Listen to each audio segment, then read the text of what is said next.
दर्शकवृन्द नमस्कार। आज हामी सपनाको अद्भुत संसारमा डुब्नेछौँ। तपाईले कहिले सपनामा परेवा देख्नु भएको छ? सपनामा देखिने यो सानो चरा केवल उडिरहने पन्छी मात्र होइन, योसँग लुकेको हुन्छ गहिरो सन्देश। आजको भिडियोमा हामी बुझ्नेछौँ सपनामा परेवा देख्दा कस्तो फल मिल्छ। यस भिडियोलाई अन्तिमसम्म अवश्य हेर्नुहोला, तपाईको सपनासँग जोडिएको रहस्य पत्ता लाग्छ। परेवा प्राचीन संस्कृतिमा शान्ति, प्रेम र सन्देशको प्रतीक मानिन्छ। सपनामा परेवा देख्नु भनेको प्राय राम्रो संकेत हुन्छ। यसले तपाईको जीवनमा सकारात्मक परिवर्तन, खुशी र सन्देश आउने संकेत दिन्छ।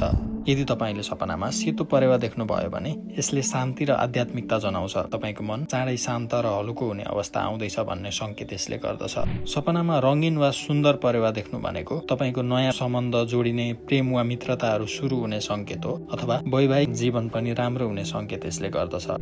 तपाईले यदि सपनामा कालो वा उदास परेवा देखेमा भने तपाईको जीवनमा केही चुनौती वा गलत समाचार आउन सक्ने सम्भावना अत्याधिक हुन्छ, तर डराउनु पर्दैन। यसले तपाईलाई सजग र सचेत रहन सन्देश दिइरहेको हो। त्यसैले तपाईले गर्न खोजेका केही महत्त्वपूर्ण कार्ययोजनाहरू गोप्य राख्नुहोला र आफूले लिन गइरहेको निर्णय एकदमै सोचेर सम्झेर मात्र गर्नुहोला। अब चर्चा गरौँ परेवा उडिरहेको देख्दा के हुन्छ। यदि तपाईले सपनामा परेवा उडिरहेको देख्नुभयो भने तपाईले चाँडै कुनै समाचार सुन्न पाउनुहुनेछ जुन समाचार एकदमै शुभ हुन्छ। यदि परेवा तपाईको घरमा बसिरहेको देख्नुभयो भने घरमा शान्ति, सौहार्द र राम्रो वातावरण कायम हुनेछ। यदि सपनामा परेवाको जोडी देखेमा प्रेम जीवनमा मिठास बढ्ने, विवाह वा प्रेम सम्बन्ध बलियो हुने सम्भावना हुन्छ। तर परेवा घाइते वा मरेको देखेमा सावधान रहनुहोस्, यसले असन्तुष्टि, दुःख वा टाढा हुने संकेत पनि दिन सक्छ। यदि तपाईले सपनामा मन्दिरमा परेवाहरू देख्नुभयो भने यस्तो सपनालाई पनि अत्यन्तै शुभ सपना मानिन्छ।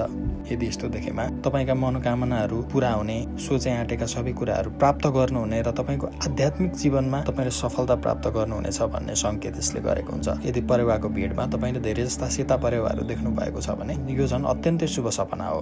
यदि यस्तो देखेमा तपाईको जीवनमा धन, लक्ष्मी, वैभव, कृति, जस प्राप्त हुने संकेत यसले गर्दछ। अब तपाईलाई थाहा भयो सपनामा परेवा देख्नु प्राय राम्रो संकेत हो। यसले प्रेम, शान्ति, नयाँ अवसर र सन्देश ल्याउने गर्दछ। तर कहिलेकाहीँ नकारात्मक परेवा देख्दा सचेत भएर जीवनलाई सुधार गर्ने मौका पनि पाउनुहुन्छ तपाईले। नकारात्मक भनेको कस्तो हो त?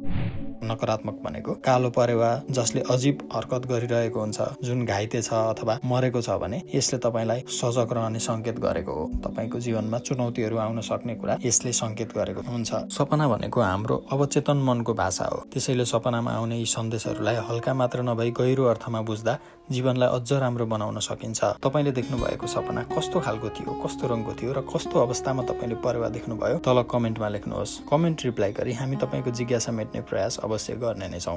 दर्शकवृन्द, तपाईहरुलाई आजको भिडियो कस्तो लाग्यो? यदि भिडियो मन परे यस भिडियोलाई लाइक गरी सल्लाह सुझाव कमेन्टमा लेखी पठाउन सक्नुहुन्छ। थप सपना, ज्योतिष र विज्ञानका अपडेटका लागि तपाई हाम्रो यस YouTube channel dream astrology and साइन्सलाई सब्स्क्राइब गर्न पनि नभुल्नुहोला। यहाँको आउने समय शुभ रहोस्। धन्यवाद। नमस्कारम।